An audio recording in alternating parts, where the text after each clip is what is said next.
Welcome to this episode of YouTube where if you're watching our webcams or our explore.org cams, you'll notice that the pond finally drained. That means the frost has gone out of the ground and allowed the water to drain out.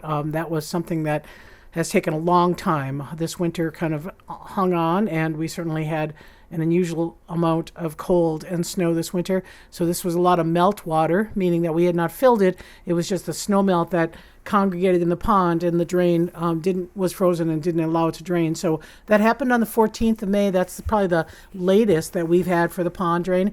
Obviously, that sound of that suction of that water going down the drain is of interest to the wolves. They're there right at the drain. Axel and Grayson marking within the water. You might have also noticed Rika got a little bit of a hot spot.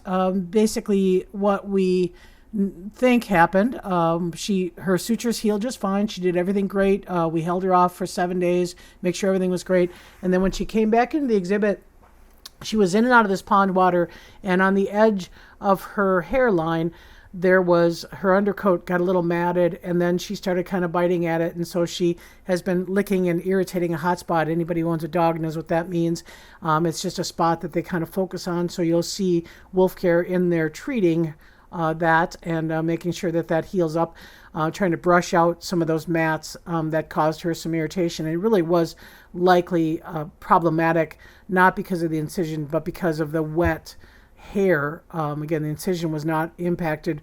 The wet hair adjacent to that area that got pond water, and that caused her to irritate and to kind of chew on it. So with that said, we are not going to fill that pond until Rika is completely healed, till we get some of that hair brushed out. So we just don't want her wet again.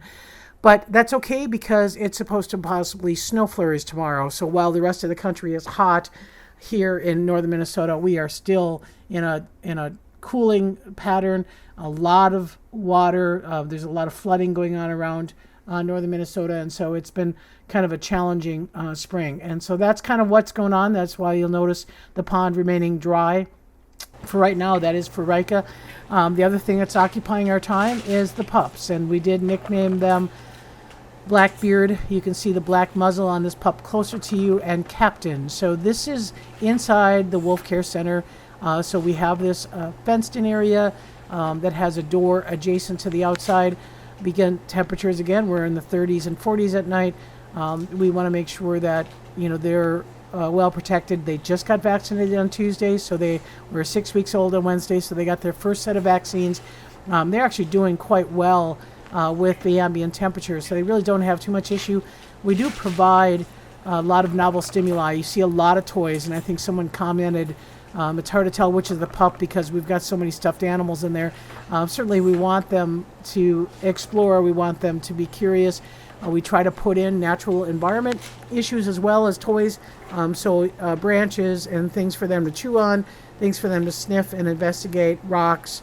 They're free drinking water, so they have their own water bowl. Our facilities manager just built them a nice little holding area for some food, so it was off the ground. They have a tendency to like to run, jump, skip, and take their food bowls with them. So we're feeding them. We've got staff 24 hours a day. They are eating gruel, which is a mix of Espalac powder and Espalac milk and some meat, and then they are also working on getting venison as well as getting chicken. So here in this clip, you'll see this is Blackbeard coming up to approach the camera. So camera work is something that we do on a regular basis. We want to make sure that they're not phobic about a camera. The big eye of the camera can be a little intimidating. So that was Blackbeard first, and this is Captain Kidd. You'll see him coming out the guillotine door, which is the back side of that Wolf Care Center. So this is a outdoor space that they have. They'll be getting ready to move into the pup yard and then into the pack holding area. As part of our socialization process, we always have some face-to-face opportunities for the adult wolves and the pups. And this was the second time they actually met with a little bit more freedom for the pups. I think I showed you from the adult wolf side last time. This is from the pup's perspective. And Rika is more comfortable coming into holding because she spent so much time there as a singleton pup as well as after a surgical recovery, you can see the excessive drooling.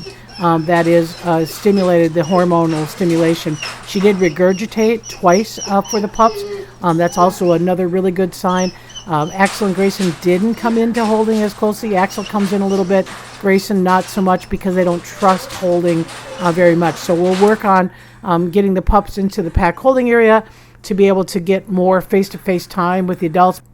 So far, we're very encouraged by Rika's definite caregiving response and hormonal response, and we think that'll continue to grow as the pups get more time in adjacent areas and start spending 24 hours a day with shared fence lines. So thanks for watching. We'll see you next time.